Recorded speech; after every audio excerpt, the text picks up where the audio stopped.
Hello and welcome. This is Pepin from Pepin Reacts. And here today, we have a Season 1 character ranking of a show that we watched called Breaking Bad. I'm joined with my best friend, Meader. Meader, how you doing? I'm doing great. Happy to be here. Pepin. Oh, I love it. Now, this Season 1 character ranking will be spoiler-free. We've seen up to Season 3, essentially. Meader's actually seen the whole thing, but if you haven't seen beyond Season 1, you should be safe to watch this. We won't spoil anything, or at least we'll try really hard not to. So, the way this is going to work is I have a bunch of characters here on a board. I'll pull up that board here.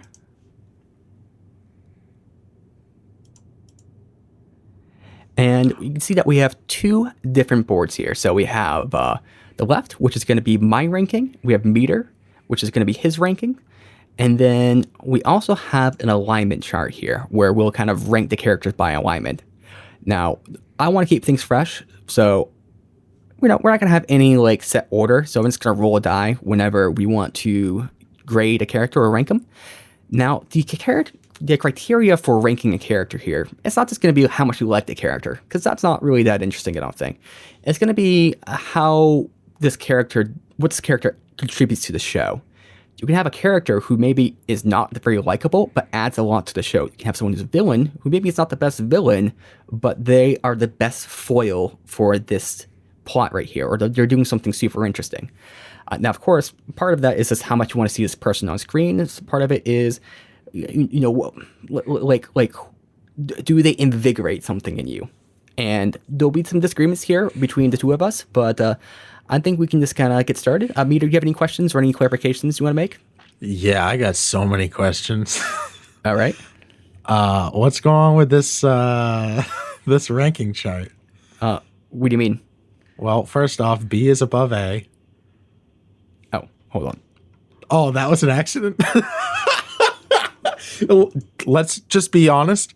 Is it fair to assume that you did that on purpose? Well, okay. I edited it so that I had docket on here, and then that messed up the order for some of these. What's docket? So docket is where we're going to put something before we rank it. So okay. Who's on the docket today? It's going to be, say, Walt or Skylar. And of course, the highest ranking here is Lewis, who is... we're going to get to it a little bit later here, but you know why he's at the top there. And then we have A, which is less, B, C, and then we have Badger tier. And I think that speaks for itself as well. Okay, and are we doing one character? We're both ranking them, and then we're also adding them to the single alignment chart as well, or are we doing alignment all at the end? So we'll do ranking the character, and then after we're both done ranking the character, we'll go to the alignment chart for each person. Awesome. And then it'll just be like boom, boom, boom, boom. Exciting. All right. Are you ready to get started here, Meader? I'm wicked ready. All right. So for Season 1, we have 20 different characters here. Now, we're not going to spill who these people are. You can obviously look at them, but a couple of people you might be like, hey, who's that? I don't recognize them. And if that's the case, you probably didn't watch the show. So let's roll this. And let's see what we get. Oh, yeah, I got to click stop. 10. It should just stop, to be honest. 1, 2, 3, 4, 5, 6, 7, 8, 9, 10. We got Tuco on the docket here. Wonderful. So, Meader, tell me a little bit of your thoughts about Tuco here. Tuco's crazy, man. So we're talking about what did Tuco do for the story?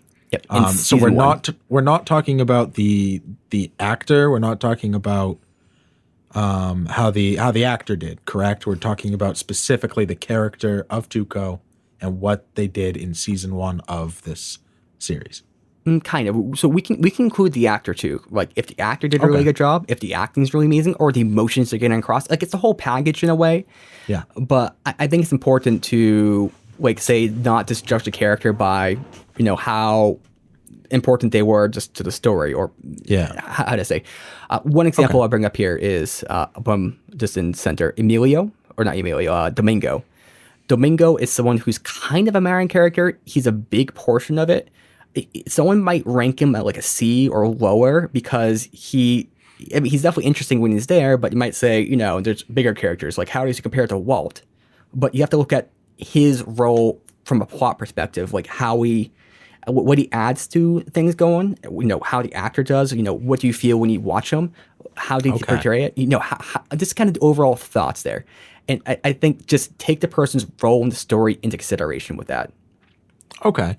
I mean, Tuco is super important. At the very end of season 1, he kind of sets the stage for, I think he kind of represents a lot about the change and kind of shows in a much more visceral way the amount of danger and the amount of shit that Walt and Jesse have stepped in, where he is like a real embodiment of the meth business, and maybe the dirty side of the meth business, the crazy side, the unpredictability.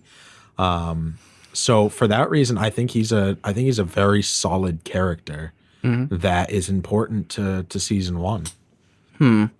I definitely agree with you, and he kind of gives you a bit more of that like edge. It kind of gives that edge because up to the point where prior to Tuco, things are moving forward, they're happening, and you kind of feel like Walt and Jesse are doing pretty well for themselves. Like, oh hey, they can get through whatever they want. But here, it's just kind of like this is the world they're in, and this is the person they're dealing with. Like the end of season 1 where he says, I'll expect a match by next week. Like you get there's like this imposition of violence, and now they're maybe getting in over their heads. And I think Tuco is like the perfect character to do that. He's crazy, but they also wrote him in a way where he has business sense. Like I could see how he would get to the top watching this season. So I think he's just excellently written. He is a little bit tough to watch sometimes because he's so just like Jia. But that kind of helps you feel what the other character's feeling during that. Like even one of his men started to be like, "Oh, Tuco, calm down, man." Then he got his face bashed in. So I think he does perfect for his role here. Definitely agree. All right, so where would you place him in the ranking here, Meader? Man, I'm waffling between A and B. I think I'm gonna have to put him in the A. Put him in the A? Yeah, I think the thing that'll push it over for me is that I love the work that the actor did. I think he did a really good job of portraying this this underlying logic to somebody who is insane and violent and dangerous. A really, really good job. I liked seeing him on screen. So I think I am going to agree with your rating here. For me, it's a little bit tough because I'm actually going between a Lewis and an A here, because I think everything he does is great. I think maybe the thing that kind of keeps him back a little bit is like we don't see the real impact of Tuco. Like we see him do stuff. He's definitely intimidating, but it kind of feels like he's kind of like a false charge. What do you call it? Like that thing that happens when moose kind of like charge you and they're just trying to like get you to run away. That's kind of what it feels like here. We don't actually see any real effects from Tuco. He, besides the threat of violence, this interaction with the meth and everything. So it's not something there, but I don't like. I think it would have maybe been higher if he had actually done a bit more, like plot wise. Yeah, for season 1 coming at the very end, getting an A rating, really impressive. Agreed. I think it's a fair rating. All right, so we're gonna move on to the alignment here, and Meader, feel free to if I accidentally go to the next one, just let me know. Because I'm definitely going to do that. So for Tuco, for the rating scale, I would probably say he is over here, chaotic and then evil. Does that seem apt? It does. Do you want me to go over alignment real quick? Oh yeah, that's a great idea. Yeah. So you have top to bottom, you have good, neutral, evil, and in terms of like a puppy. Good, there's like a puppy in danger. Good would be you save the puppy. Neutral would be leave the puppy to its fate. And evil would be you kill the puppy. And then when it goes chaotic to lawful, lawful is you would take this action according to principle or if it was tempered or in the middle, like a neutral, it would be according to need. And if it's chaotic, it's according to impulse. So I think that makes it really clear where, at minimum, between the lawful, neutral, chaotic, where Tuco goes. He's as far on the chaotic side as humanly possible. And then when it comes to, save a puppy, leave it to its fate, or kill it, I think I agree with you. Tuco would be much more on the side of killing the puppy. You think how far down I have him seems about right? Yeah, I mean, I don't know. I have a hard time seeing anybody as like super evil. But I think he's so chaotic that like it doesn't like he's I don't think doing something I don't think saving a puppy would ever cross his mind. I think he would kill it as soon as look at it. So yeah, I think that's a very fair spot to put him. Yeah.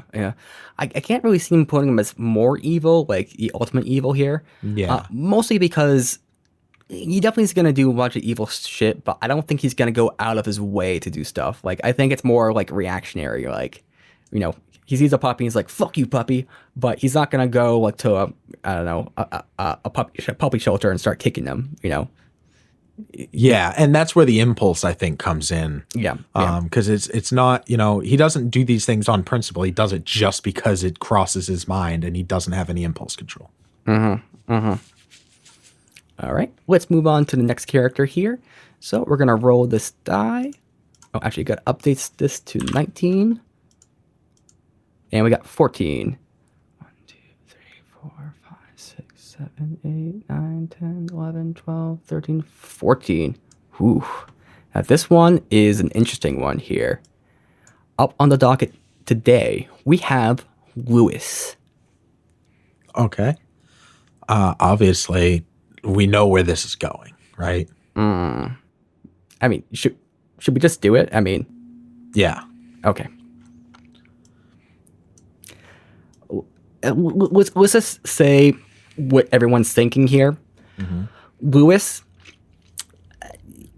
perhaps the son of God. Maybe he is God himself. Maybe he's the baby when it comes down to it. That's true. But if we think about it, he's just given so much to us. How could we, do anything to get back? There's very few times in the history of writing, in the history of, obviously television, that there's a character that you can relate to and still feels unattainable. And that feels so fully fleshed out and complete whilst barely getting any screen time. Yeah. Well, if you think about it, he's always there.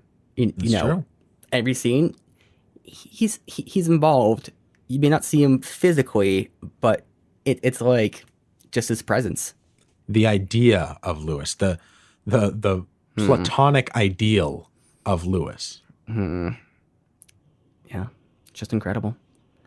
So as far as alignment goes, I think this one would probably be definitely good. And you think he would be lawful, or do you think he'd be neutral? Because I'm always kind of teetering between the two, is because I think Lewis is like a good judge. Like he's gonna give people the benefit of the doubt if it's appropriate. Like he can judge the character, right?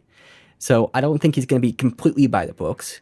Would that put him more towards the neutral side, or would that still make him lawful?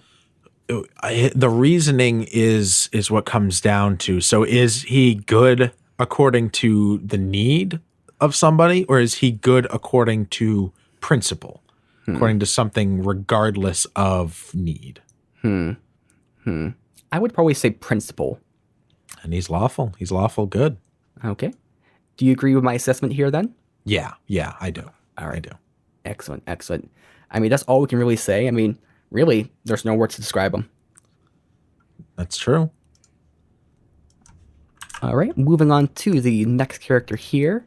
We got number 11, which is 1, 2, 3, 4, 5, 6, 7, 8, 9, 10, 11. We have Crazy 8, also known as Domingo. Now, Domingo, Crazy 8, I don't know what to call him, but I think for me, he's actually the most pivotal character in this season. Like, even more so than Tuco, because like he's only there for a couple episodes, and you could say that maybe he wasn't wasn't like super interesting and everything like that, but I think that's what makes it super like relatable, right? Because you can't have Walt's first like kill like that, like someone he kind of had to take on the position to do like the act, like he and Jesse even flipped a coin over it, sacred law.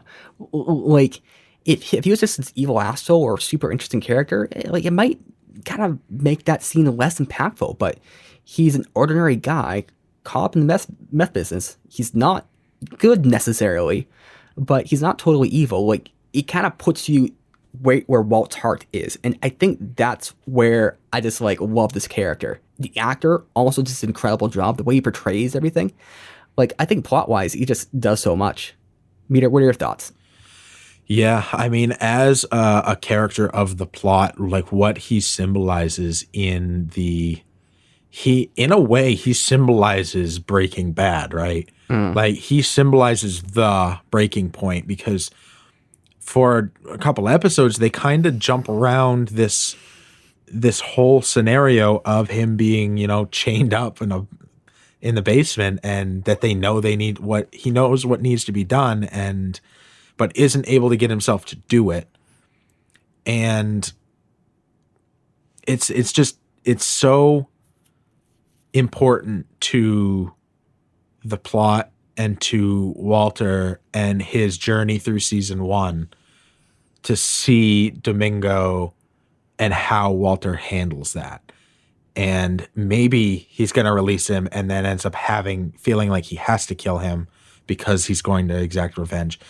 I think as a plot device to turn up the gas on Walter's situation, and he's absolutely pivotal. So to give my rating, if you're ready, I would actually, this might surprise people, I'm going to put him in Lewis territory here. Wow. I think he's just so integral to this first season. Like, I don't think this first season could have been as good if we didn't have those events play like that. Like, I think it's just so essential to Walt as a character and so essential to, us viewing this world. Like, I think it's just perfect. Again, I'm not saying he's the best character here, but for what he's doing for this plot and for everything that happened in this actor and just everything that's portrayed, I think it's just flawless. Yeah, I mean, for season 1, Domingo, I think I have to agree. Just so pivotal to the progression of the story between Walt and Jesse and what they're doing, their descent. Descent. Was that an episode title? I think it might have been. I don't think so. Oh wait, I'm thinking of Attack on Titan. That's fair. All right, so when we go over to the alignment chart, this one will be a little bit more difficult to do simply because we didn't see as much screen time of him. He definitely, to me, seems like he is more towards the evil side. Not nearly as much as Tuco, but he also seems like he's kind of more by the books. I might put him right here. Meader, where are you thinking? I don't know. It's super hard. I know. So he is able to he's conning Walter through all of this, but Walter's also his, kidnapper, but he also had a gun to Walter's head. Now, how much of all of that was impulse versus principle? Was it his principle that, snitches get stitches? But like Walt wasn't a part of that. So did he really need to be, extradited in that way? I think I agree with the evil side. But yeah, I mean, that's not a bad spot for him. Maybe even a little more towards neutral, but yeah, I'm on board with just a little a little on the evil side and a little on the lawful side. Yeah, yeah. He definitely does not give off the chaotic energy, but at the same time, comparing anyone to Tuco, he's not, they're not going to compare too well on that side. Yeah. So this might be a good spot for him. All right, going on to the next character. I think it's 17, not 18. All right, and we got number 4. This one, a little bit easier to get to. Ooh, this one will be a good one right here. So we have Marie. Meader, tell me a little bit about Marie. Marie likes to be involved in everything. She likes to have attention on her. She likes to feel like she is important. Skylar's sister married to Hank, and she really likes purple. For me, Marie is really interesting because when I first saw this first season, 10 years ago, whatever it was, like I thought she was kind of like a know-nothing character. Like who cares? But kind of seeing her through this, and also kind of partly because of our discussion, like she is just so interesting to me because her part of her character, she kind of just takes the spotlight from things, or at least that's what Skylar says. And I kind of feel like that's the case. Like she does kind of take the spotlight away from a lot of different situations.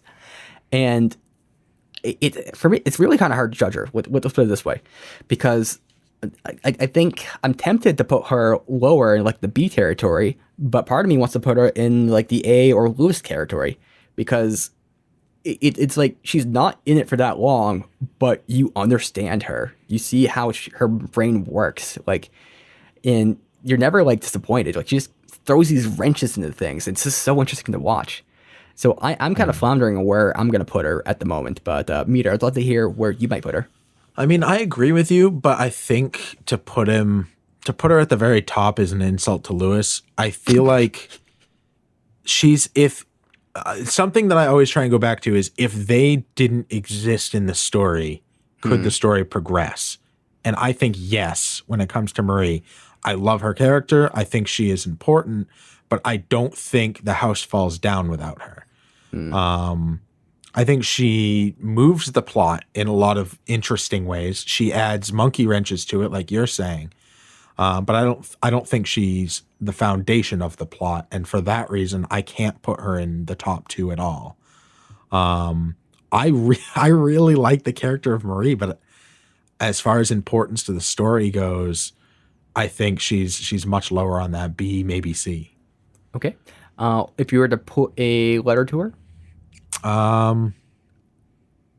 So this is where I will go to my own biases, and I'll lean her towards B because I do like her as a character. And I think what she does specifically in that one scene where she's flip-flops half the room in a 10 Angry Men or 12 Angry Men or whatever style, when they're talking about what to do about Walt, I think that scene in and of itself, like she kind of stole the spotlight from that. So that's, I'll keep her in a B. Yeah. I think you talked me off the Lewis ledge, so I don't think she's going to be long there because you're right. Like she's not essential to the plot. She doesn't have to exist in this, and things would happen about the same. So I guess the question is, for me, A or B, and I think I'm going to put her in A territory, just because I think, for me, this is probably going to come down to bias too, because, that's where I was going to have the breaking point's going to be, where you're kind of a bit uncertain. But I think the actress does a really good job, and I think she's just so fun to watch, especially all her facial expressions. Like, whenever she's on the screen, I get kind of happy because you're not sure what's going to happen. Like it feels weird to say that because I didn't think she was anything of a character prior, but now I'm just so like intrigued to watch. So for me, I'll put her in A territory. That's fair. Now, if we come to the alignment here, there she is. So where would you think Marie might go?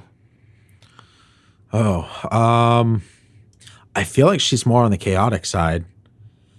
And I feel like I want to say good, but I don't know that I can. Like she's always, I don't think she's evil, but I think she's also like willing to do bad things for her own pleasure and gain. But she also was willing to go and put herself out on a ledge to try and help her sister.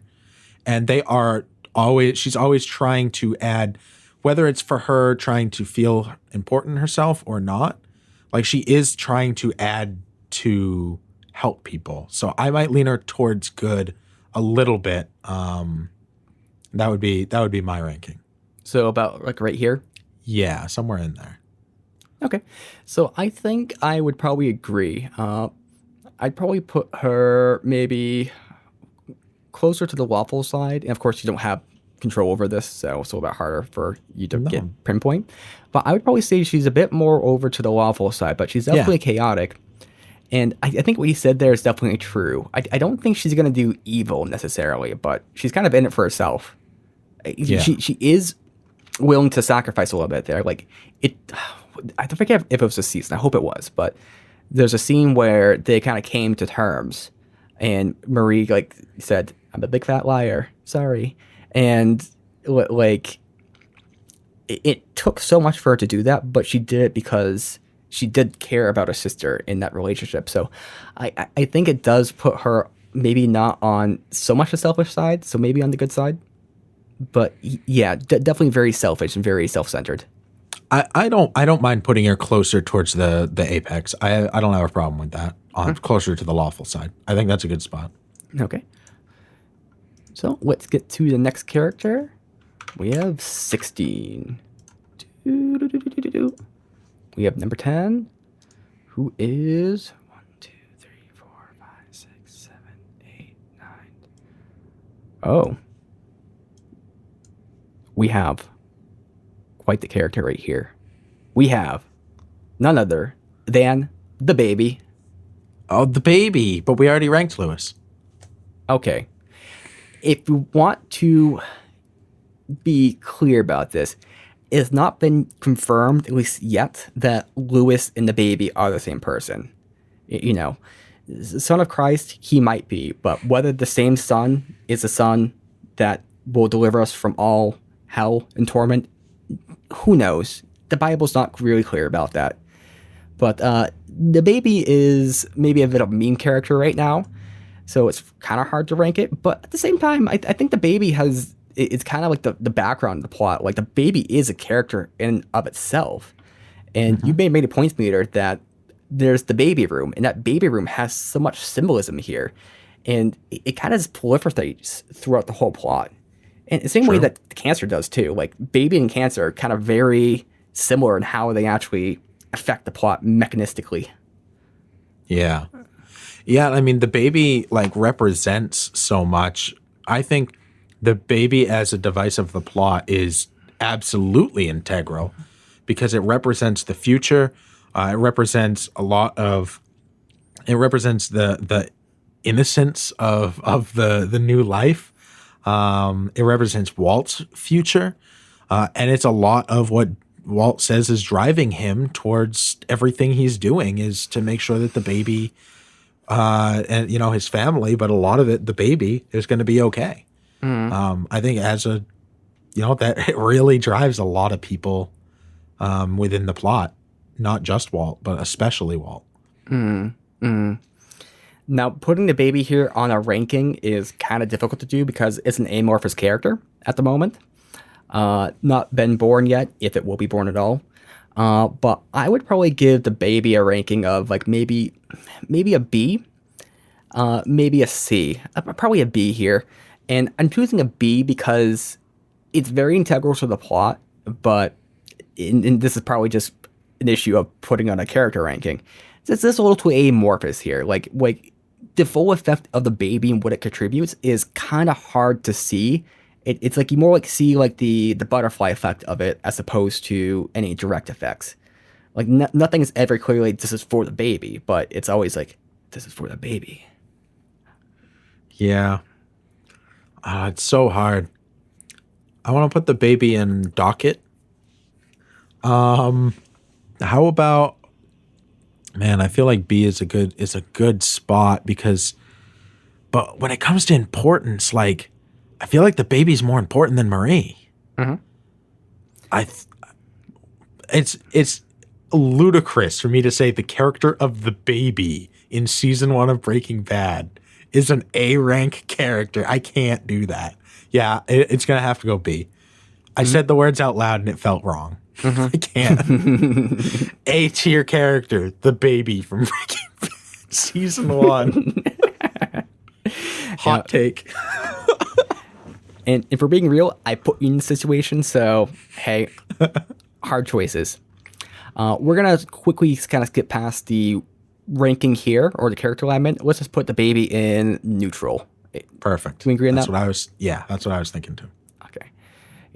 And I think just give a little bit on that. I think the baby kind of is a metaphor for Walt at this point, where kind of like new to the world or new to this world, kind of reborn, and it could go any which way. Whether Walt is going to become evil, good, who knows what. It's kind of just up for a coin toss. We could say that maybe Walt has made that coin flip a certain way, but yeah, that's just my thinking there. Let's move on to the next character. Number 8. 1, 2, 3, 4, 5, 6, 7, 8. Ooh, this one is interesting right here. So we have Gretchen. Now, Gretchen, for those who don't remember, she is Walt's former girlfriend, lover, we think. It's not exactly clear, but she was the girl in that flashback when Walt was just talking about chemistry. And then we also see a couple scenes where Walt is kind of interacting with her. And Elliot's wife as well. So, Meader, give me some general thoughts on Gretchen.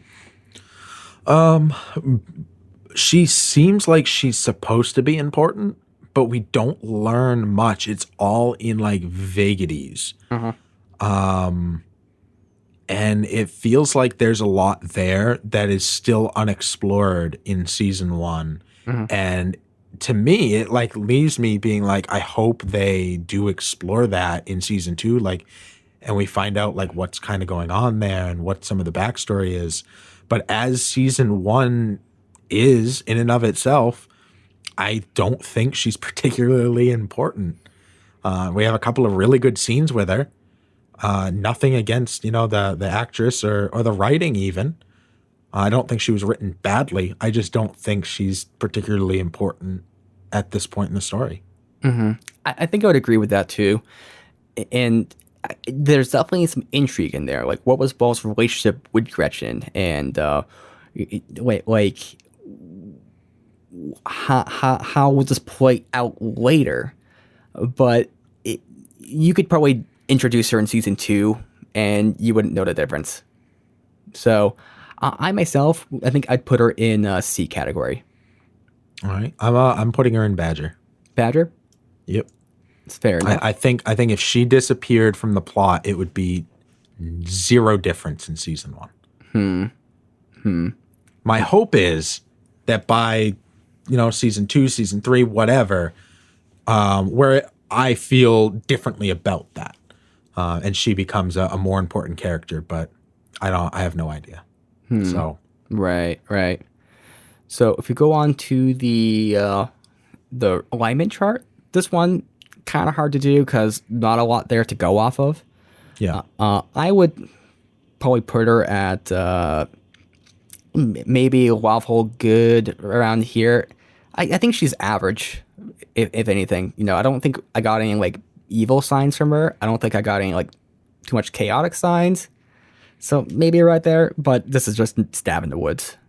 Yeah, I mean, she seemed pretty lawful, at least in like she seemed like she had like a scientific approach to things.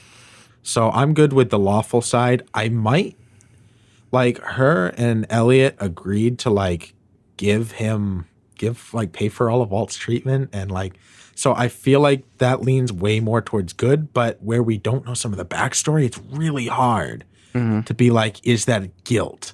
So, or is that like is there blackmail on her? Maybe, like, who knows what the reasoning there is. I'm satisfied with where you have it because I don't think there is enough information about Gretchen. Right. Yep. Completely agree on that. So let's move on to the next character. 10. This is never going to give you an easy, like, 1 or you're going to make you count every single time. I feel it. Hold on. I can count by 2s, right? 2, 4, 6, 8, 10. 10. We have the doctor. So this is the oncologist, I believe he is. He has a name, but I don't have it right now. But he is, I'd say, definitely a background character, but a very important character. And I think he does a lot to kind of have Walt not freak out a lot, because there's a way you could play this whole thing out with the cancer and everything where it creates like a lot of fear and everything in that character, or the doctor kind of starts stealing some of the spotlight here. But I think the doctor does a really good job in kind of just giving things in a very calm, even, reasonable tone and making you feel at ease. Though I'm going to tell you some really bad news too, but it's okay because we're going to do our best to everything. Things, blah, blah, blah. So, like, he's kind of a hard character to rank because for me, like, I definitely can't put him in A or Lewis territory, but I think for what he adds to the plot and the fact that he needs to be there, I think he does a perfect job of it. I don't know. I don't know that I can agree with you on basically any of your points. What? Really? This seems like another meme in that regard, because, like, you could take that doctor and replace him with anybody else and it would be the exact same thing. Like, the doctor feels very replaceable, forgettable. If you didn't have his picture there, I would 0% be able to tell you what he looked like. Like, wow. I don't think that the doctor. Now, just to backpedal a little bit, I think what the doctor does do is, as a plot device, is allow cancer to be talked about in, allow them to check in on the cancer, if you will, the cancer as a character. So in a way, he kind of is the cancer. He's like the pulse of the cancer. But I think that I just don't think the doctor in and of itself is particularly important. So I'm gonna have to put him Badger. Put him Badger? Yeah. Okay. Well, this is a big disagreement. I didn't think we'd have this much of a disagreement, but I don't know. Maybe it's just my affinity for this actor. But every time he's on screen, I'm just like, yeah, I'd want this guy as a doctor. Definitely agree with that. But as a character in the show, take him or leave him. Okay. I'm going between B and C right now. I was honestly thinking B, but I think he brought me down to C, if I'm being real. Oh, man. You poor doctor. Yeah. I don't think he could be replaced by anybody else. I think for what he's doing, it makes perfect sense. But yeah, I guess you could maybe even cut him out and just have the whole thing with cancer. I guess he's kind of an exposition machine in some ways. Here's my thing. If we heard this in a phone call, would it make any difference? If Walt and Skyler over breakfast one morning when Walt Jr. goes to school have a conversation, oh, the doctor called and said blah blah blah. Would it really make a difference? I argue no. That's my Badger stance. Yeah, I think it would. Mostly because I think just the doctor's reassuring tone and the way he handles the subject material kind of allows Walt to reflect off of that. Interesting. So that's just my reasoning, but we'll move on to the character alignment. Again, this one won't really be too hard to do. I don't know. But I think he would probably be here. Yep.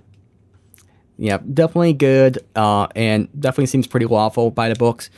I'm sure he does maybe a couple things, like You're just wildly speculating. I'm sure he probably speeds sometimes.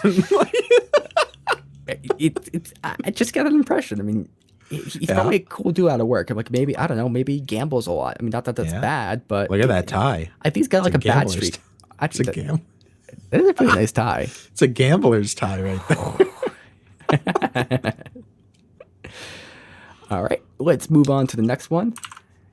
Maybe this one will be number 1. 9.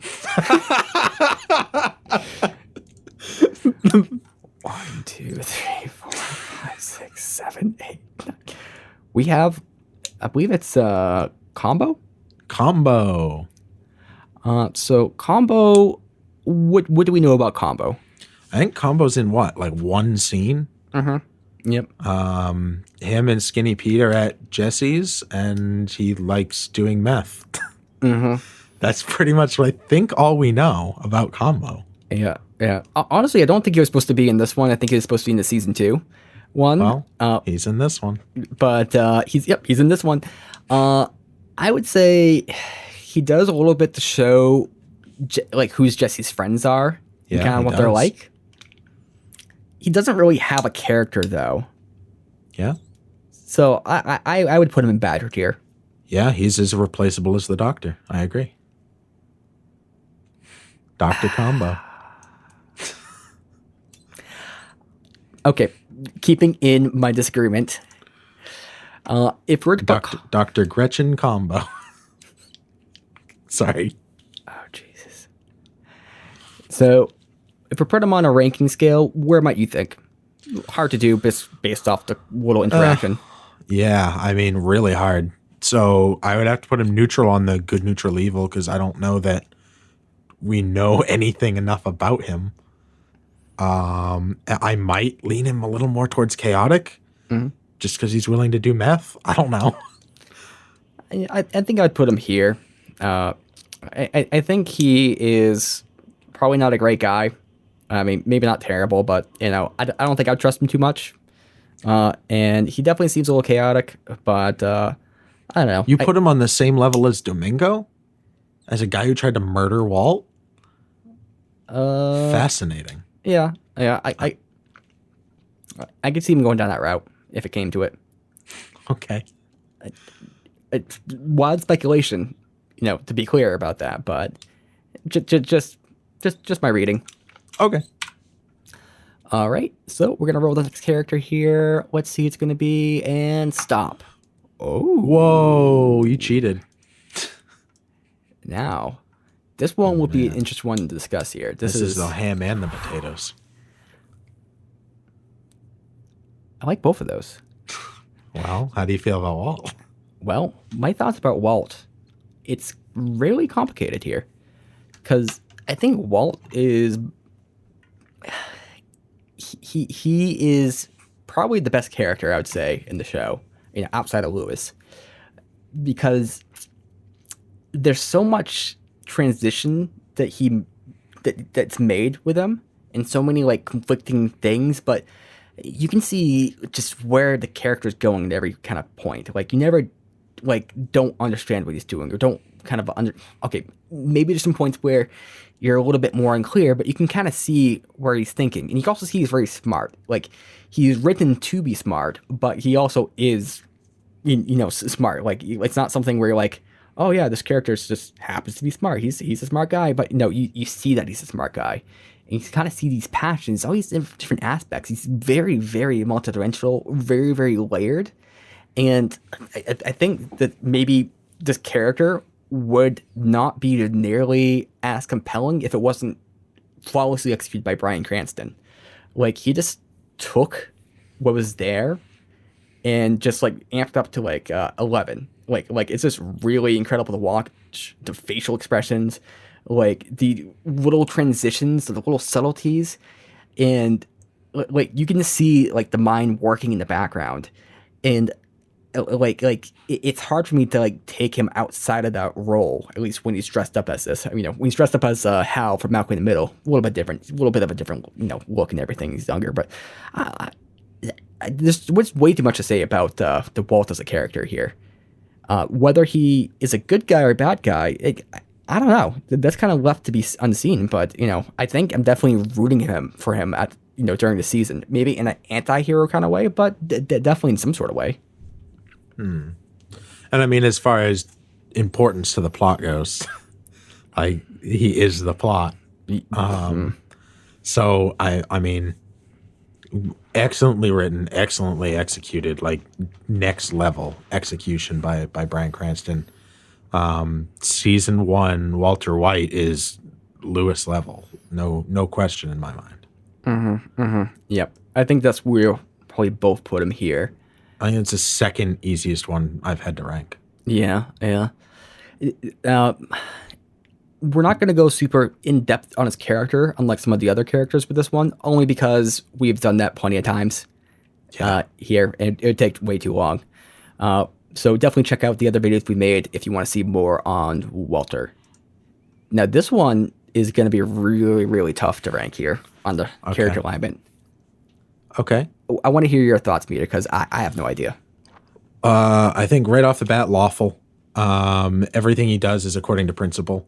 He always has a reason for doing things, and it's always based around some sort of a principle he has. Now, whether that principle is moral or not is a different fish, but there's always some sort of principle involved in that. Is that agreeable? Yeah, I think I would agree with that. Now, would he save the puppy, leave the puppy to its fate, or kill the puppy? We literally watched him murder a man. That was pretty wild. We watched him blow up a place. Now, was the reason there because it was the right thing to do or just for the fuck of it? I'd say no. I think season 1 Walter White is kind of neutral, which is weird to think that a man who can murder somebody on screen, chain him by the neck with a bike lock in a basement, and then strangle him to death with that bike lock is neutral. I don't know. Maybe I think I might have just convinced myself a little evil. Yeah. I think I might place him maybe like this here. And my thinking with that is I do think he is lawful. I think he has a reason, but he's a bit more towards the neutral side because I think he can convince himself of for any reason. I think if he wants to do something, he can find that reason to do that thing. So whether that is lawful or not, I don't know, but I think it does make him a little bit chaotic. I would agree that he is definitely more towards the neutral side. He's mostly caring about himself. Part of what he cares about is his family, or at least that's what he says. So I think that's more selfish reasoning than it is a good. I don't think he's striving for something good. I think he's striving for what he wants. And I think he has a tilt to the evil side because he seems like he's willing to do it. And this is where things get a little bit confusing because are you evil because you're malicious or are you evil because you're willing to take malicious actions? That's really good. That's a really good question. So I think the thing that leans him towards evil is when he blows up that guy's car just because the guy was a dick. I do disagree in leaning towards chaotic. I cannot think of a single thing he does that is not based on principle. That is just based on his impulses. Maybe blowing up the car, but even then that was very premeditated. You saw those seeds planted back at the bank like way early in the episode, and this was much, much later. I feel like he's very much on the lawful side when it comes to why he makes his decisions. It's very principle based. It's not based off of impulse. So Okay. maybe we can split the difference. Yeah, I think I agree. I think you should be a little bit more over there. Now, would you say he's more or less evil at this point than Domingo?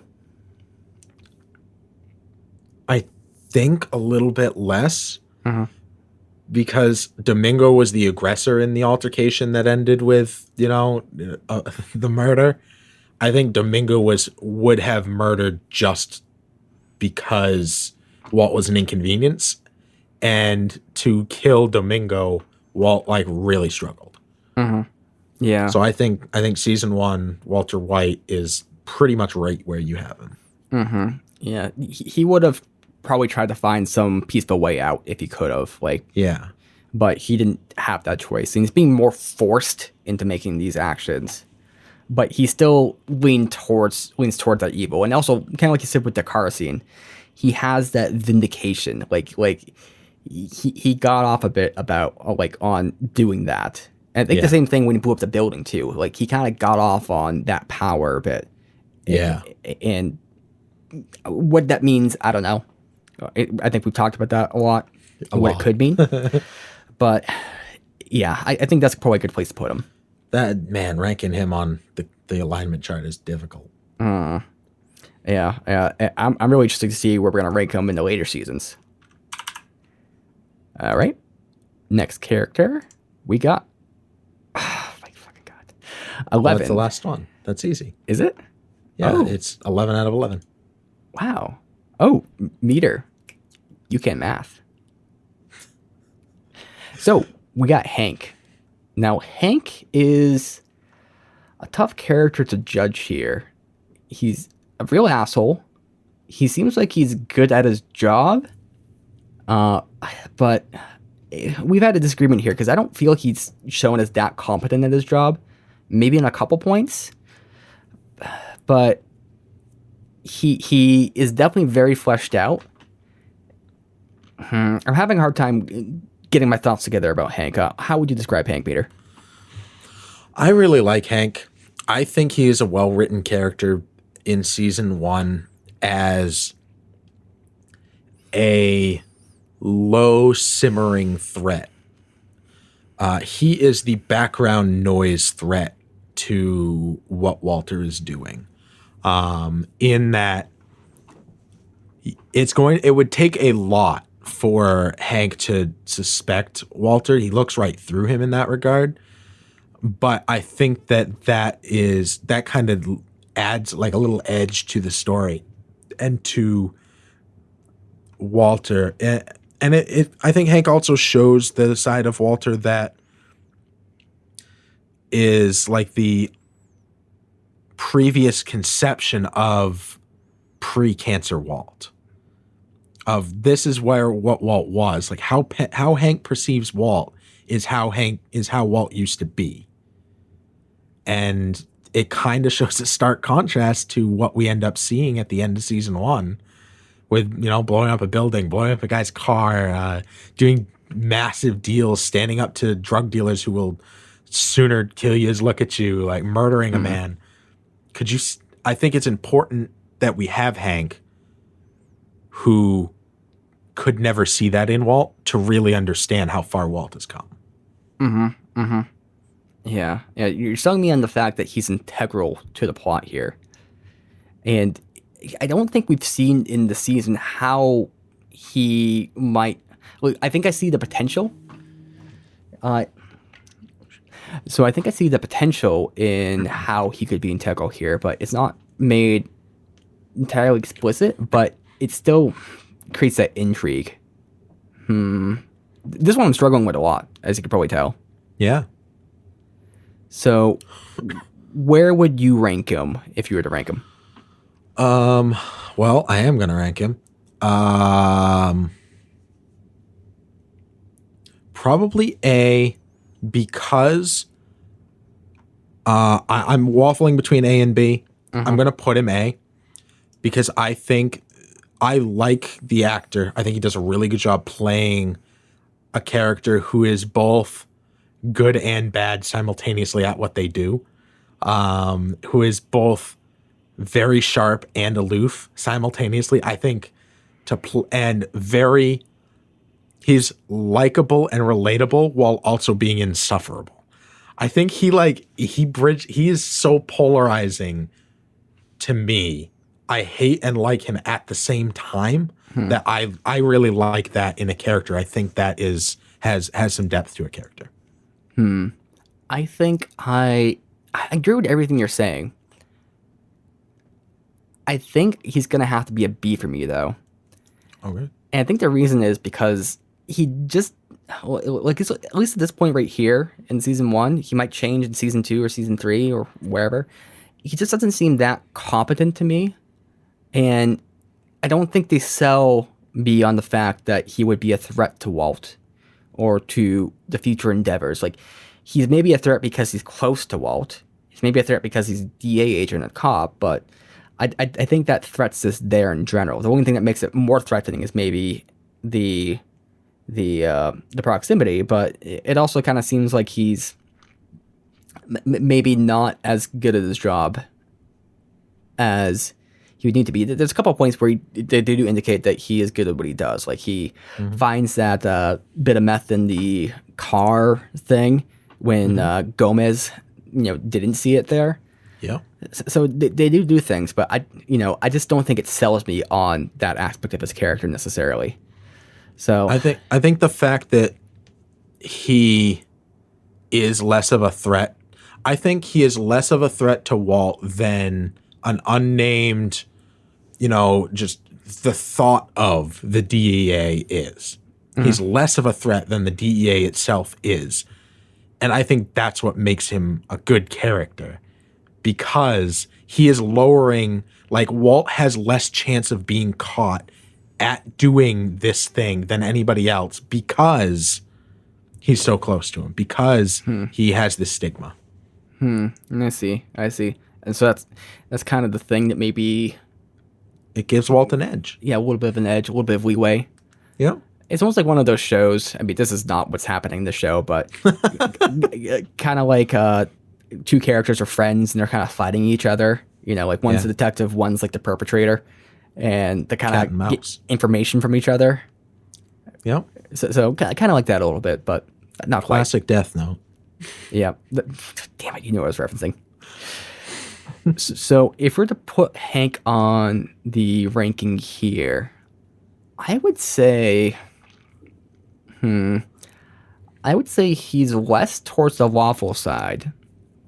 Because I think he's this, he enforces the law, and that might make you think, oh yeah, he's definitely lawful. He definitely has rules and everything. But I think he enforces rules, but he doesn't really care about the rules as much. Like, I think he'd be willing to enforce a lot of different rules, if that's just what it was. Like, hey, just with the past. Come on, buddy. But I do think he has a good heart, is the thing. Like, I think he's not really willing to do evil so much. So I might put him around here. Yeah. Yep. I think he is less principled than Walt. I think he's willing to. I think he is very principled, but I think it is less than in his decision-making process than Walt is. And yeah, I think he would go in and save the puppy every single time. Yeah. Yeah, which is kind of interesting because it's so weird to have a character that, I mean, outside the doctor here, and outside these two, and let's just forget about those two for the moment. Yeah. Like, he's the goodest character that we've ranked so far. And it's kind of strange because Hank is probably the biggest asshole. Okay, maybe Tuco's the biggest asshole here, but, he's kind of the biggest asshole out of this bunch. Yeah. Yeah, but I mean, when he needs to, when somebody needs to be protected or something needs to be handled, somebody needs to be trusted, like Hank is the guy that people go to. But you're right. Like he's an unlikable asshole, but also like he's not. And that's why I ranked him in the A. Fascinating. Oh, man. You're making me want to change my rating, but it is what it is. You're good. All right. Lucky number 5. 1, 2, 3, 4. Oh, on the back docket today, we have Meader, drumroll. Badger. Holy shit. I don't know what that was, but that was incredible. Thank you. That was special effects for you. I'm doing a little Foley work. All right, Meader, tell me a bit about Badger. Badger. See, Badger, you hate Badger for some reason.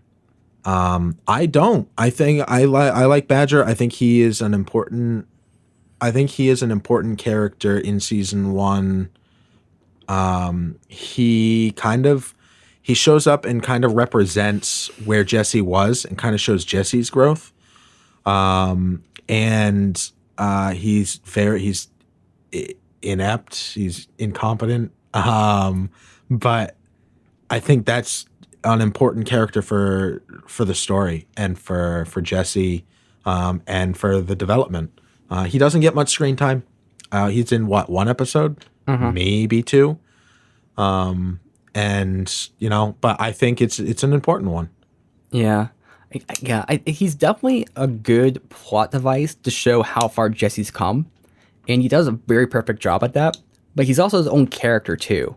Like, he's not just like, oh, Jesse, like, a week ago. But he's like this guy you knew from high school. And whenever you're around him, he made you slightly uncomfortable. And he plays that part perfectly.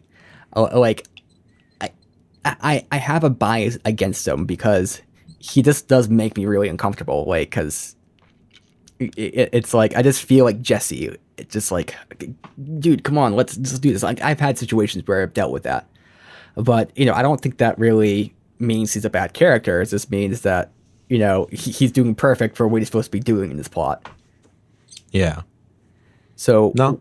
Where would you rank him here, Meader? C. C? Yeah, I think I might agree with you. I think I'm going to put him in C.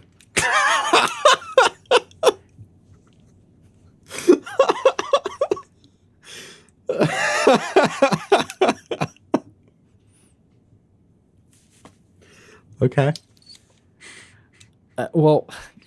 Okay. I know, obviously, you think put him in Badger, right? I think you created a Badger category and then didn't put Badger in it. Like, what does it even mean now? You gave a speech, Meader. It convinced me. I give a speech on every one of these characters. That's funny.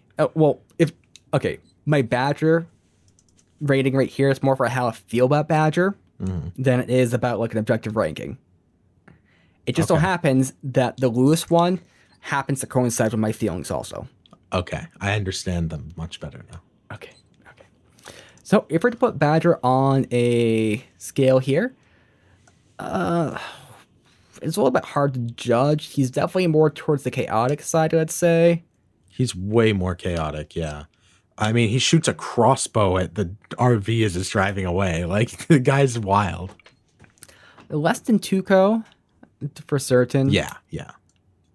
And I don't know if we can really judge how good or evil he is. Like, I'd say he has a bent towards the evil side. Yeah. But we don't really seem to... No, actually, he shot the crossbow at Jesse. Yeah. But that's kind of like ignorant. Like, it's just kind of like chaoticness, right? Like, I don't even think he has thoughts going on in his head when that happened. I just think he has this... Just pure chaos. Yeah. Jeez. Okay. What would you say? Where would you put him on the evil side? I'd probably put him very neutral. If there's any lean towards evil, it would be a tiny bit, but I don't even know if I would say there's that. I think he would very much be a hands-off, like, whatever happens, it's none of my business type of deal. If you saw a puppy, he wouldn't save it. He wouldn't actively go out and try and kill it. He would just be like, okay, there's a puppy. Let's eat Cheetos. Like, yeah. And I think you agree with that. So, this is the fair place to have him? Yeah, that's a fair place to have him. All right. Cool. Going backwards. 9. Let's see where we go. 1, 2, 3. Oh, we got 7. So I'm going to use your trick here. See, ready? Because we have 9, 8, 7. Ooh. Now we got the other amorphous character here, and that character is Crystal Meth. Oh. Okay. Tell me about Meth, Nathan. So Meth is kind of like the main driving force of this plot in a lot of ways, but kind of not, right? So they're using Meth as a vehicle to get the money, to kind of get the power, whatever it is. Like Tuco and also Crazy 8 and some of the other characters, they're dealing with Meth. Yeah, Jesse's friends are dealing with it. But I really don't think the show actually deals with Meth that much, really. We see some bad effects. We go to the Roach Motel, and we see some ill effects there. We see Jesse get panicked. We see that Tuco kind of goes a little bit crazy, but Tuco's just kind of crazy. So I think Meth is more like a medium for these plot dynamics than it is like a central focus. This could be, honestly, like, instead of having a story about Meth, this could be a story about like committing some sort of fraud, right? Financial fraud, or maybe like smuggling puppies across the border. Okay, maybe not that, but like I think you could have something else other than Meth. And the fact that it's Meth, I think, does lend some interesting sort of things going on. Like, that's one thing that's just not respectable. But I feel like Meth is kind of the least, at least. I don't think it's integral to the plot necessarily. Okay, I disagree. I think Meth is important. You couldn't have this be about fraud. You couldn't have this be about smuggling, because the entire point of the Meth is the science for Walt. That's what makes him so good at it, is he has the chemistry mind. And chemistry is very important to this plot so far. He's a chemistry teacher for all that stuff. But we see that that's like part of how his brain works. And I think, you have the obvious direct literal translation of chemistry between, chemistry between people or anything like that. I think there's also a grayness to Meth where some people would be like, oh, well, it's not that bad. Some people would be like, Meth is the worst thing in the world. It can kill people, but it also doesn't necessarily kill people. Like, it could be okay in some situations. Like, I know I would be like, I'm fine with us legalizing it and taxing it and allowing safe places for people to do it in a libertarian type way. But I know, not everyone's going to feel that way. I think it's polarizing, and it's kind of like, I think it kind of symbolizes some of the plot as a whole, in it's dangerous in large quantities or left unchecked. And I think that's kind of what makes it being a powerful drug, one that psychs things up, and one of those accelerants in a way. And it's dangerous to make. It's toxic to make. I think there's a lot about Meth that makes Meth important to Breaking Bad. Yeah, let me think about that for a second here, because I think you're making some really good points. And yeah, you kind of got me going with the chemistry point, because Walt being chemistry, also rational and everything. And I guess there's the idea of the drug. Like the drug is a literal analog for the drug that people are getting off on throughout this whole season. Like, Walt's getting off the drug of, say, aggression, violence, control, whatever it might be. Marie is getting off on some sort of thing, that she's kind of induced in this drug-like state. Jesse, the claim to, say, fame, let's say. Hank, doing great at his job and being respected as well. There's all these different sorts of things that people are getting, off on and kind of getting high on. And I think, it kind of does. It's interesting that we have this huge speed up in progression, and speed is the little thing that's kind of causing that. So, it makes me kind of rethink where I might be on that. Yeah, I think you're right. Now, if you're to put Math on the ranking here, as far as a amorphous character, impossible to do, but let's just do it anyway. Where would you put it?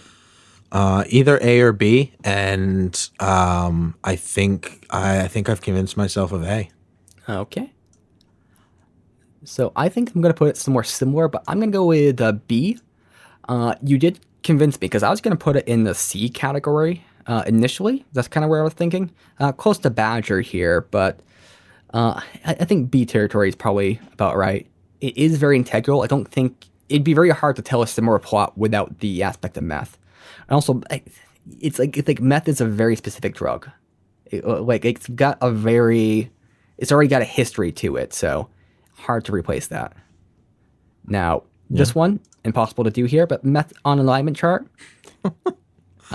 Chaotic. Chaotic. Right. Yep. And I mean, personally, I don't know that you can put good or evil to an inanimate object. I think it's how it gets used, but maybe lean towards evil because it has the addictive qualities. Mm-hmm. And it makes, everybody we've seen do it has either been paranoid or angry. Mm-hmm. So at least season 1 meth, how it's been portrayed, I think has been portrayed as chaotic evil. Okay. So let's put meth right here. I think that's a good place. Do you agree? Sure. Okay. Good enough. All right. So let's go to the next one here. And this is a 5. So we have 8, 9, 10. We have Elliot back up on the docket. So wait, was it 5? Yeah, 5. Well, you picked 6. What? Well, it's too late now. Oh, Elliot snuck in there.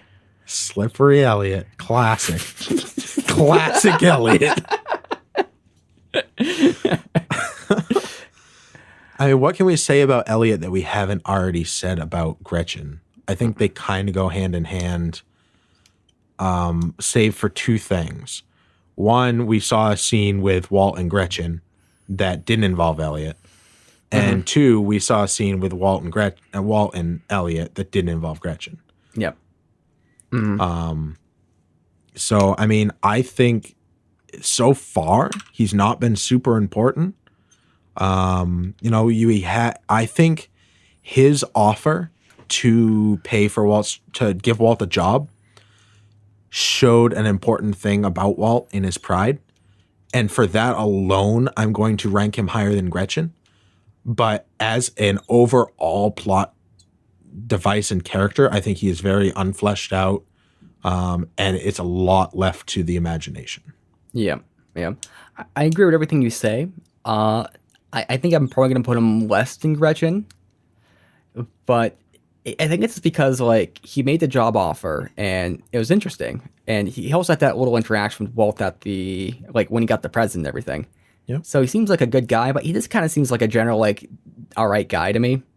I don't think there's any intrigue about him. I have some intrigue with Gretchen because I guess, what was this interaction, this relationship he had with Walt, or she had, what was that chemistry that was there? Here with Elliot, he's just some guy, and he's got money, and Walt has a relationship to it, but it's not really clear what that relationship is. Of course, it doesn't mean that that Elliot's bad in any sort of way, because that might get explored in a later season. But it's just kind of if you didn't have him here, I wouldn't know the difference.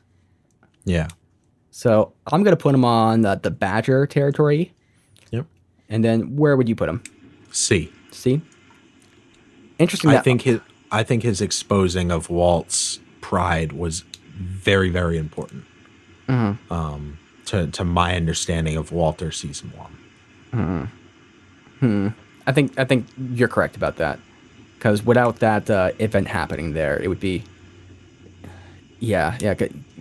It kind of showed a lot about Walt in the instance.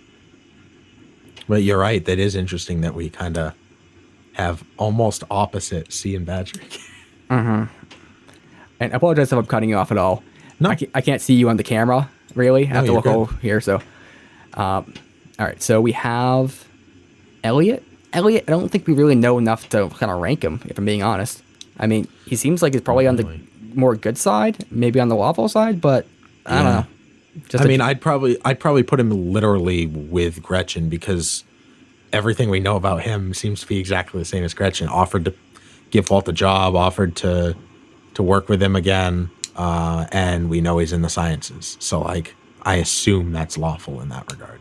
yeah. But it's a lot of assumptions. Yeah. So let's just put him there. Not that Okay. that was easy to do. All right. So we got the next one here, and we got number 2. Ooh, this one should be interesting. Jessica Pinkman. Jessica. So tell me what we know about Jessica Meader. Played by Aaron Paul. Exceptional work in the acting department. I want to start with that because I think him and Walt both are just really, really well acted. Kind of a burnout loser who's who's getting back under the tutelage of a former teacher who saw potential in him that was unrealized, and now trying to see that potential in himself and realize it. And continuing to fuck up along the way, but actively learning, and not being given shots now because he's burned a lot of bridges in the past when he's, thrown those opportunities away. So I think very much a season 1 Jesse is an anti-hero who you don't want to, like, you don't root for him to win the day, but you also don't root for him to fail. And I think he's relatable probably to a lot of people in the, you fucked up for so long that by the time you figure out it's time to get shit on track, no one believes in you anymore. Right. I think that's kind of hits on some base feelings for a lot of people. I would say he's definitely integral to the plot. And Oh yeah. Out of all the characters, I think he's had the most character growth here. I would say Walt has changed the most, but for me, it's hard for me with Walt because he's changed a lot, but I don't think he's grown. I think he's just, I don't know, he's kind of walking a path of chaos, or he's just kind of getting stuck in these holes. Whereas Jesse, you can kind of see Jesse go from where he was to being somewhat competent, searching for something more. Like, he learns a lot from Walt, and that kind of shows, especially in the episode where we see kind of him being contrasted against with Badger. So I would say he's probably going to be definitely high up there in the rankings, but I think the question is going to be where for me. Where might you rank him here? Oh, you have anything else to say? No, I just to say that I agree with you. Obviously, absolutely pivotal to the plot. I'm gonna put him in Lewis category because I like the character, and I like seeing, especially when your main character in Walt is, to me, not relatable as his actions progress. Like, maybe he starts out fairly relatable and then goes further away. I feel like Jesse started out less relatable for me and then drew towards relatable. And I see him actively trying to be better. And I like that. And I think it's a good contrast to Walt in his chaos. For me, I feel like I didn't relate nearly as much to Jesse as you did. Probably as a lot of people did, to be honest. And obviously, amazing actor. I think he does what he does really well. So nothing to disparage that. But I feel like I'm never really rooting for Jesse. I feel like I'm kind of like his parents. I'm just kind of like, hey, man, get your life together. So start applying yourself. And part of that might just be because I'm more seeing things from Walt's point of view than anybody else's. Like I'm not going to say I see Jesse as a loser, but I see as someone who needs to apply himself.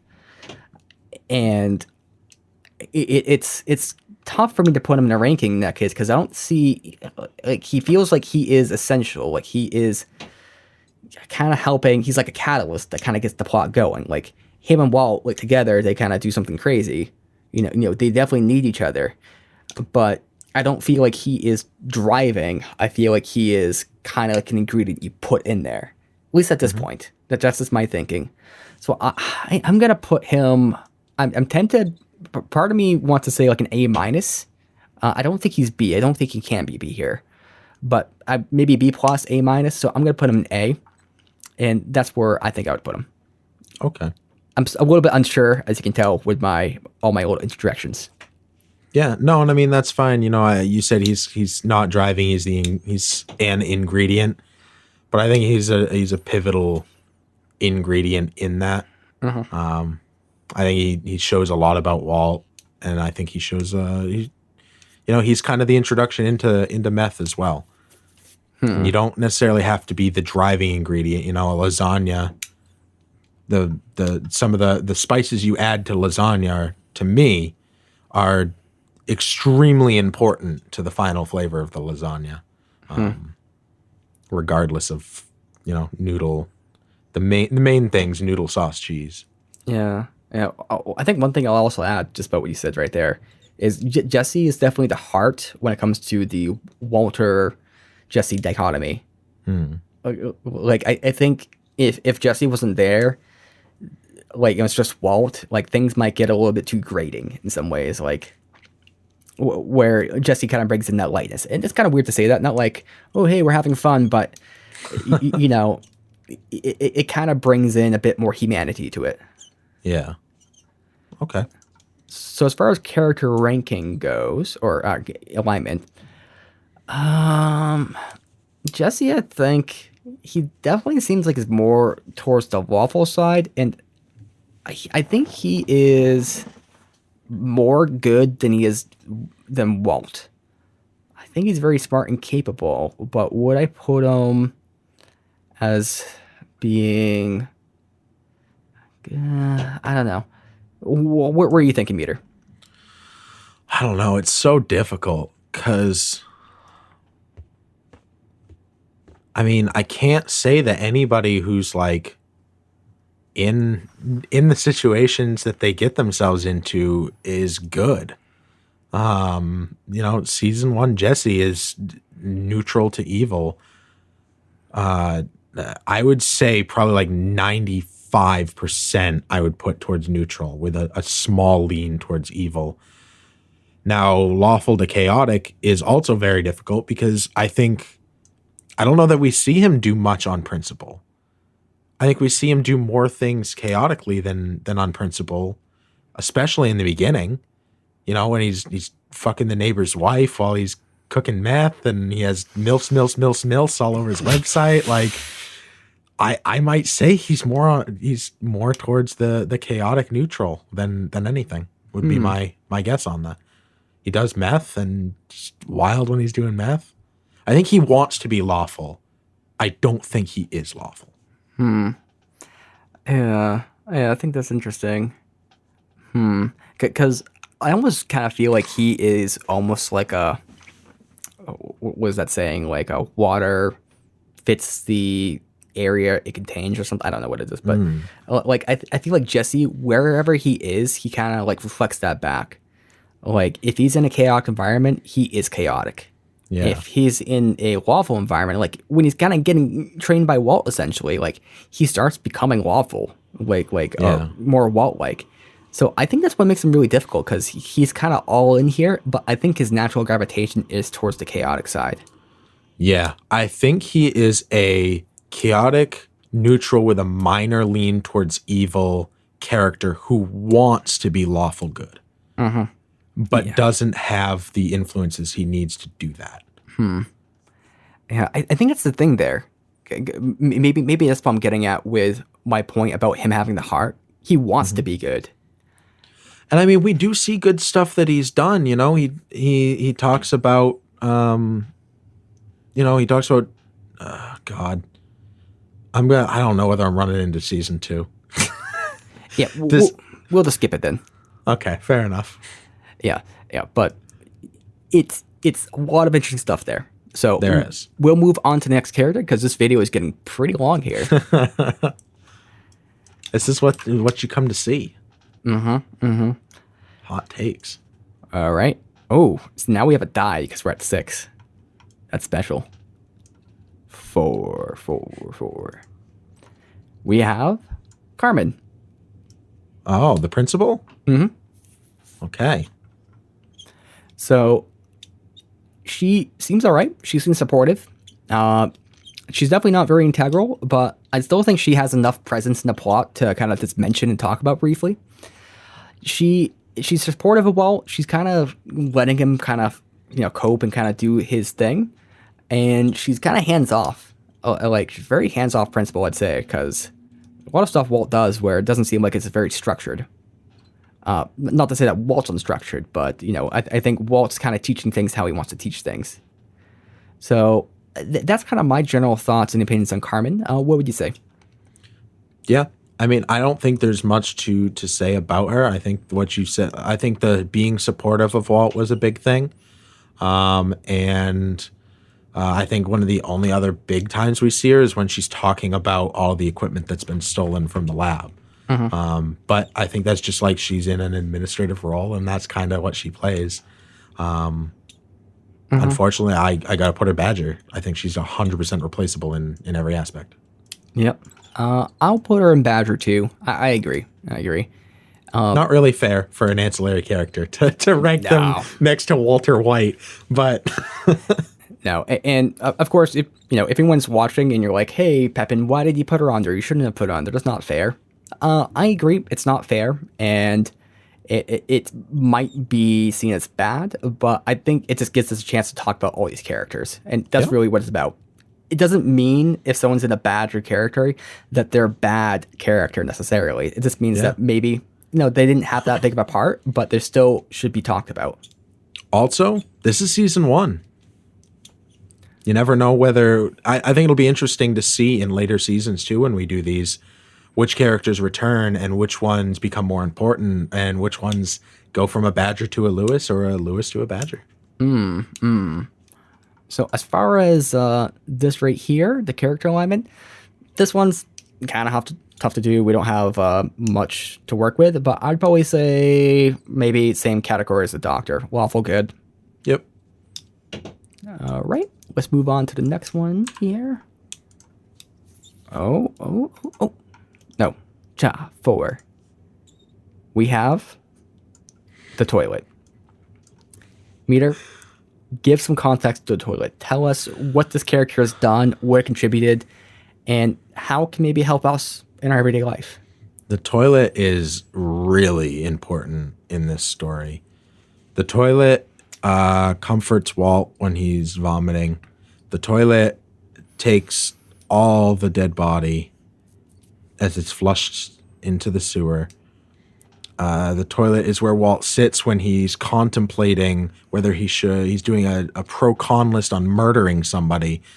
The toilet continues to show up in some of the most pivotal scenes in the show.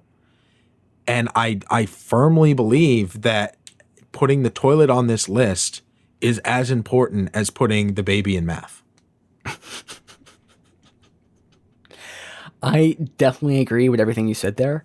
And I think the toilet is also filling this metaphorical role where it's kind of like, it's kind of indicating to the audience that, hey, this is a shit situation.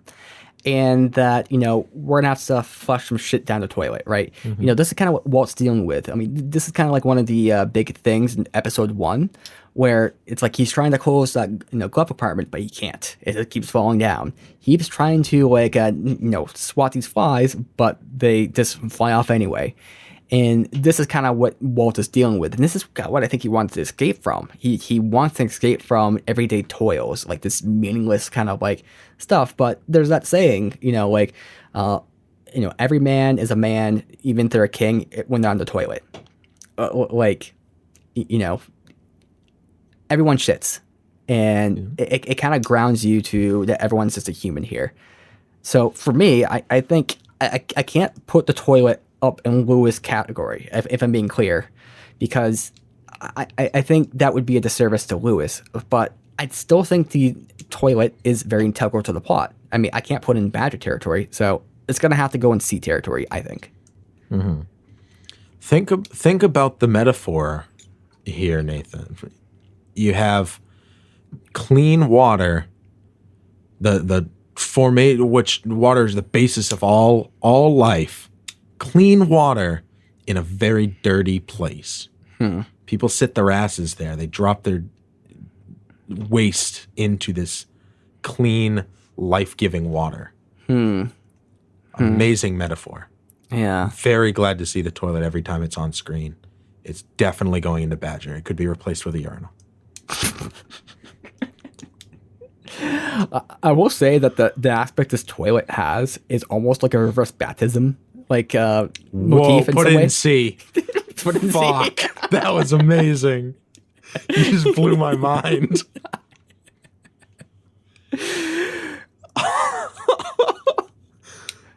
So, I think as far as good evil, I think the toilet is going to be just pure, just neutral in everything. It accepts everybody. It takes all the shit you can give it. It might struggle with it, but it's gonna do its best. Yep. Leave the puppy to its needs leave the puppy to its fate according to its needs. Yes, completely that. So let's go on to the next one here. Oh, we got a triangle. Holy D4. shit! A 3. 3, 3, 3. Next up, we have Skinny Pete. Yeah. So Skinny Pete is a minor character for certain, but he definitely plays a much bigger role than, let's say, Combo does. And we see a bit of character from him because he's very, I don't know, he's very just like kind of like, I just remember that scene where they're trying to get into the place and he's just like, kind of like does that. And he's like, no, Tuco, my homeboy, like he's great. Like he talks in this way where he seems this very real, and this is kind of just feels like a real like drug dealer or someone who would be in this situation. And I think it provides like a lot of like insight into that world because so far a lot of the characters we've seen have been kind of extreme. I think maybe Jesse is the everyman or the straight man in the situation, but I think that Skinny Pete is definitely a great analog for just like an average like drug dealer. And I think he does that job really well. Is he a super interesting character? I don't think that's true.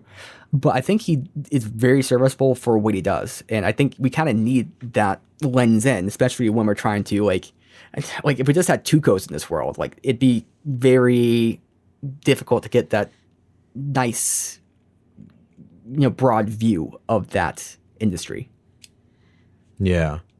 No, I think that's well done. I think there's also the aspect that we see him he kind of leads him and Combo group when they're at Jesse's place and being fair weather. Well, if you're going to give us drugs, we're bouncing. Like, I think there's that, and the whole thing with Tuco.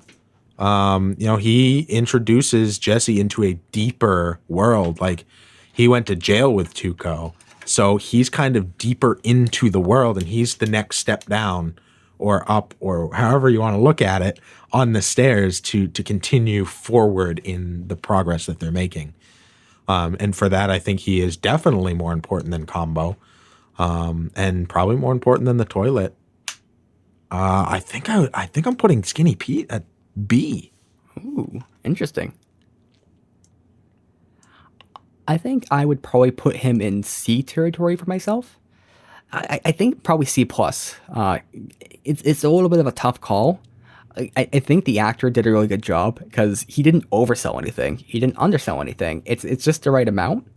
And I'm probably just going to repeat what I was saying before, but I think it just gives you a good baseline for the world. And also, you're right. He does kind of give you like Jesse and them like an avenue to progress the plot with. So yeah. Bad way to put it, running out of mental energy, but let's go over to the ranking here. So on a scale of waffle to chaotic, I think he's definitely more on the waffle side. Like, I think he has this kind of respect culture, right? And yeah, I don't think he's just gonna like kind of do whatever and just kind of like fuck off. I think it's like, hey man, we got work. I don't think he's like caring about that too much, but I wouldn't say he's over to the chaotic side. Yeah. You agree with that? No, I agree. Yeah. Okay, so maybe about right here. And he doesn't seem like he's a bad guy. Doesn't seem like he's good though. So I might put him maybe right here. It's in the same place as Jesse. I mean, I don't know. I think we've seen Jesse do more bad things than Skinny Pete. Skinny Pete like went to the hospital with Jesse when Jesse got beat up and like felt bad, and Skinny Pete like tried to like. I think the worst thing Skinny Pete did was try and bounce on Jesse when he didn't want to smoke meth, which is shitty. But I don't know that that's evil. I think he would be like just very neutral, if anything. Personally, I'd lean him towards good before evil. So that's interesting that we get completely different reads on him. Yeah. I mean, in fairness, though, we're kind of judging on this like little line right here. Like we're also judging on like 2 scenes.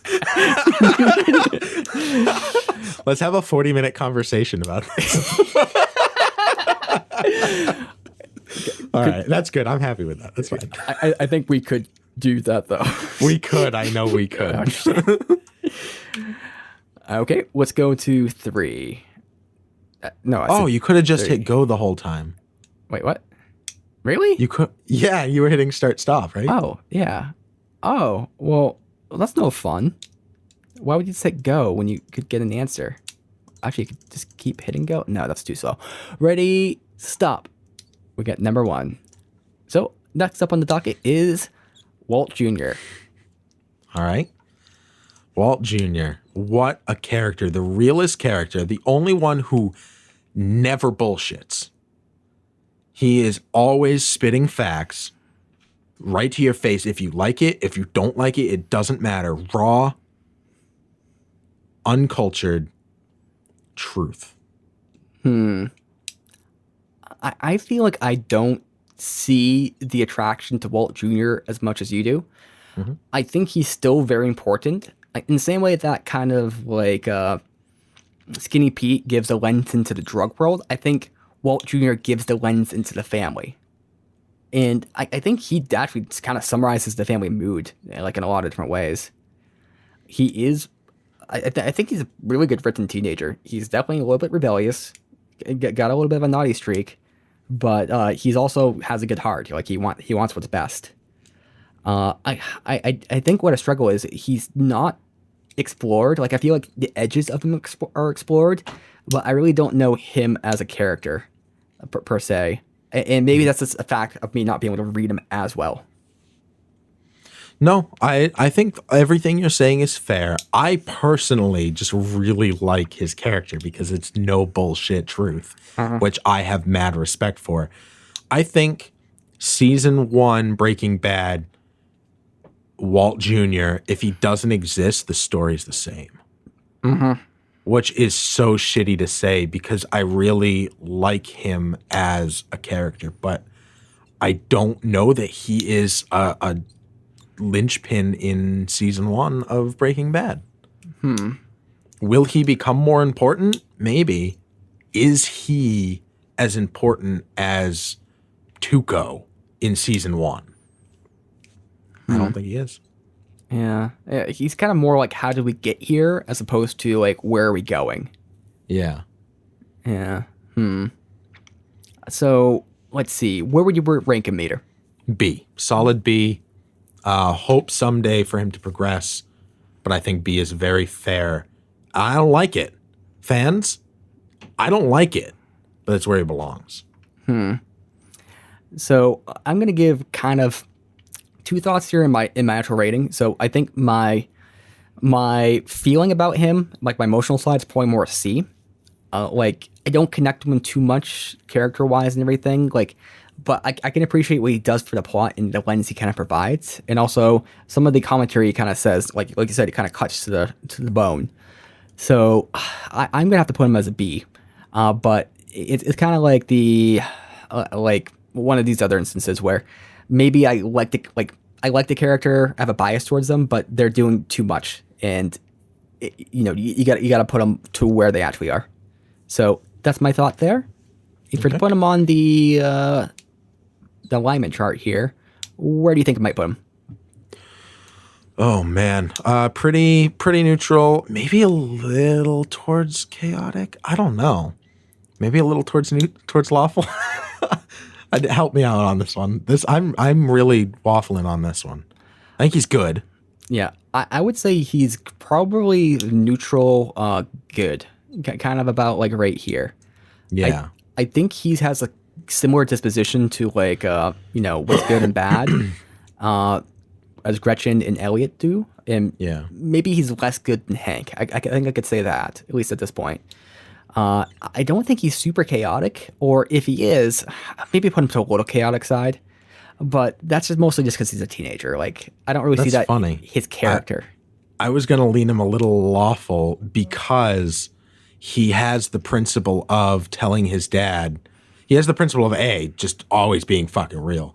But B, being like, if you don't want to fight, then just fucking die. Like, he clearly has some principle in that regard. So I might lean him a tiny bit lawful. Okay.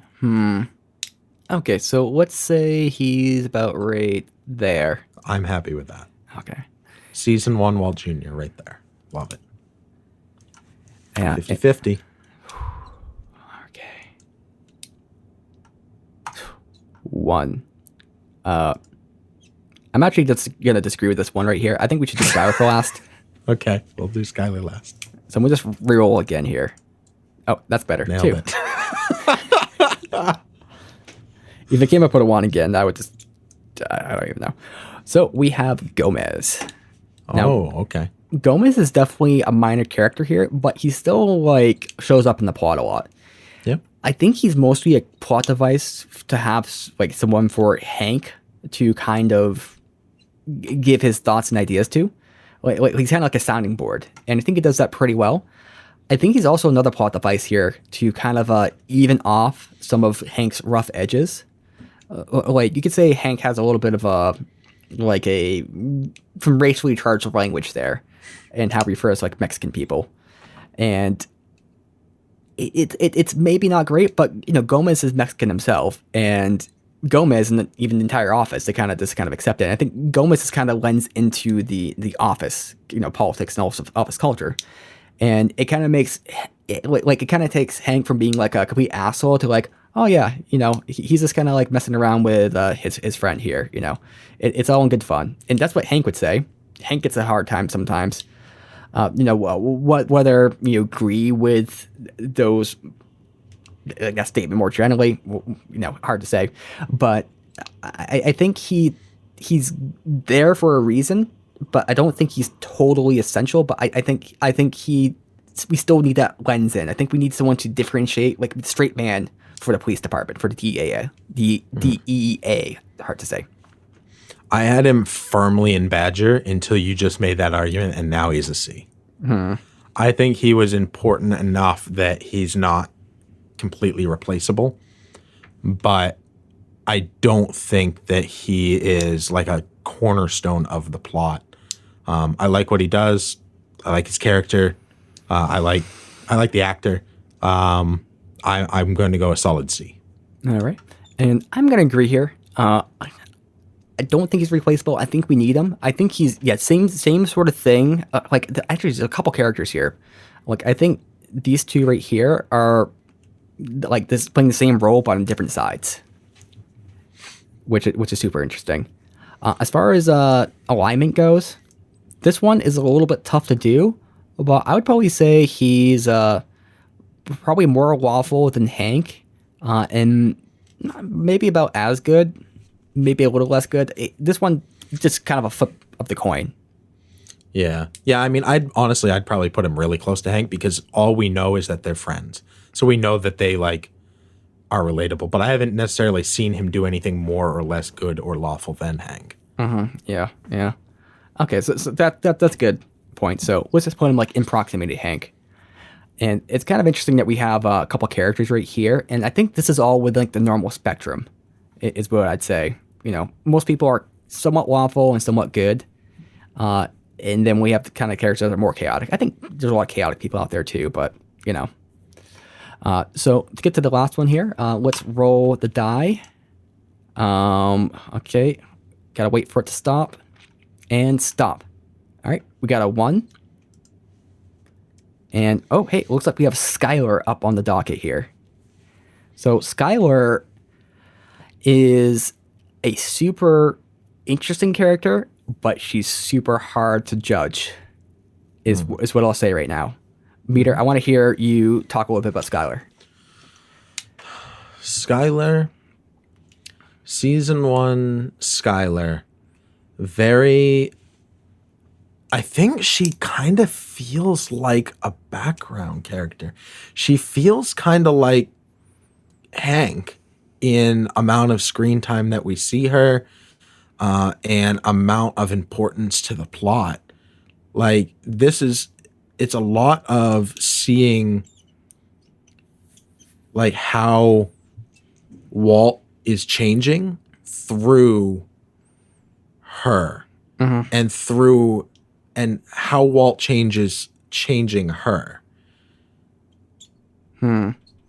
It's almost in a way like Skylar. Okay, let me put it this way. So we didn't really know that much about Walt prior to the series. Like, we can kind of guess what his life was like based off the couple scenes we saw in episode 1 and some of the stuff that we see kind of later on. Like, it kind of hints at the previous Walt, but really don't know Walt per se. But I think what Skylar kind of gets across is who the previous Walt is. Like, she's kind of making this imaginary character that we can like kind of place there and say, oh, this is how Walt is changing based off how Skylar is perceiving these changes. And it kind of has a way to like give that character exposition without actually giving it fully, which I think that's kind of the plot device there. And she definitely is more of a contrast. Kind of like you're saying, though, I don't think she does much. Like she's not bad in any sense. I really like the actress. I think she does a great job. I think there's certain points where she's kind of pursuing her own end. And I think it's maybe the main thing. She's kind of pursuing her own end to get Walt treated and everything. Like she's kind of pushing him, and she's kind of just trying to like control and kind of just keep things going. She wants him safe. But I don't know if it kind of feels like she's more like a manager than it does like a manager who just really cares about their job. How would the story have changed if like, let's say the backstory is Skylar had died 5 years before? Like, they still had Walt Jr. Maybe Walt was like 3/4 of the way to adopting a baby. I don't know how the baby would come in, but like, Skylar doesn't convince Walt to stay. Walt doesn't smell her pillow and her cream and think about like the plea. She doesn't drive that. How does that change? Because Walt's ready to die. And in that regard, like, Skylar is massively important to season 1. So she has massive impact, but she doesn't feel like that main of a character to me. And maybe I'm completely overlooking things, and I am totally open to having people tell me that. I still know where I'm going to rank her, though. I'm conflicted about this myself because I want to put her high, but it's hard to because she is a background character. The one thing that I'm kind of getting in my head, though, is maybe she's not a background character. Maybe she is the background. Like she's always kind of there providing that juxtaposition, because at least with the scenes with Walt, other characters, not so much. She's not important. She's completely integral to the plot. I think that's for sure. But it's more like an orchestration that's happening as opposed to like like her doing something. It's the same way that like someone who is directing a play is very, very important for what happens on the screen. But they're not the one doing it themselves. They're just the orchestrator behind it. That's maybe not a great analogy for Skylar, but I think it's kind of the same thing. She's providing orchestration. She's providing backdrop. But she's not the actual like main star, at least not in this season. Yeah. No, I'm on board with that. Okay. Where would you rank her here? A. A? Yep. I don't think she's Walt or Jesse, but I also don't think she's Marie or Skinny Pete. I gotta say, I like how we have 4 in each category here. That wasn't on purpose, but at Gomez, I realized it happened. I'm like, oh man, I know exactly what's going to happen here. And it did. Well, it's beautiful. It's Thank beautiful. Skylar, I think I would agree. I think A territory. And I think it's mostly for her plot importance. Well, okay. It's plot importance and bias for me. I think in reality, she's probably a B. If we're looking at, I'm not going to say objectively, but if we're looking at her as a character, that's like, for real, probably a B. But I think the fact that she's so integral, so the plot here puts her up into A. Yeah. And of course, again, doesn't mean the actress does a bad job or anything like that. We're not saying that. Just saying that, plot-wise, she's not doing a whole lot this season necessarily. But that might change in the next seasons. She might become like a Walt or a Jesse, where you see her just do something on screen, you're like, holy shit. Right on. So, if we were to rank Skylar as a character, I would say she's definitely more towards the lawful side. Mm-hmm. And I would put her more towards the good category, not that we can see her. Yeah. Yeah. I'm okay with that. Same ranking as Hank, maybe? Yeah. Okay. So, it looks like we are actually wrapped up with all these characters. So, if we look at the ranking here, it kind of looks like nobody's really in the chaotic good side, which is kind of interesting. No one's in the lawful evil side, which is kind of interesting. It's kind of like almost like a line. It is. I definitely think we're definitely right. The most evil character here is Tuco. Yeah. Like 100%. And the most chaotic. Yeah. Like he is like a great example of chaotic evil, I think. Yeah, I agree. And then, of course, we have the most interesting character ranking here. I think the two interesting ones actually are Walt and Jesse. Yeah. Like where they stand in this, that's super intriguing. And just to compare our rankings here, I think we had a lot of agreement. We did. And I think where we disagreed, it was more minor. Let's see here. Yeah, I mean, they're all like one changes. I find it intriguing that we both agreed on Domingo here. Yeah. I mean, I was thinking about that prior to this recording this episode. I'm like, Domingo's got to be like an A or an S tier. Sorry, a Lewis tier. But I don't know if Meader will agree. But that might be some interesting discussion. But no, we both agreed, which is kind of interesting. Yeah. What would be really interesting to me? What's that? I want to see what other people would pick out as like our most like off assessment. Like which one character did we put somewhere that somebody else is like, that is like so wrong. Mm-hmm. Like not necessarily in a bad way, just like you completely disagree. Because I have one for you that I'm like, I don't understand how you can have that person in that spot over other people. Like that makes no sense to me. And I want to know what other people think like that, because I'm hoping some people agree with me. Yeah. And it's really interesting to think about that, because I think we may have ranked these characters a lot different than other people would have. Yeah. That could just be a part of our discussions that we had in the over-analysis. But, I would love to hear what you actually think about our picks and what your picks would be in the comments. So, go down in the comments on YouTube or, podcast, if this happens to be a podcast, who knows, whatever. But and to say, hey, this is what I think about this character. Where did you rank the toilet? Elliot. Or any of these other great characters like Meth and the baby. Tell us. We need to know. The four main characters. And of course, while you're at it, leave a like on the video, subscribe. There's also a Patreon. If you do that there, I'll be happy, I suppose. It may not like fill that void in my soul, but it will fill my bank account, and that's the only thing that matters, right? It's true. So, Meader, do you have anything else to say before we close out? No, I appreciate this discussion as always. I think this is something really unique and cool that we just did here. I'm kind of scared that mine came out to 4 per category, but it is what it is, bro. I think you planned it from the beginning. I'm with you. I figured if I froze, you'd change your mind. Okay. Now, things happen to people on a day-to-day basis. Love sex, drugs, all in the past.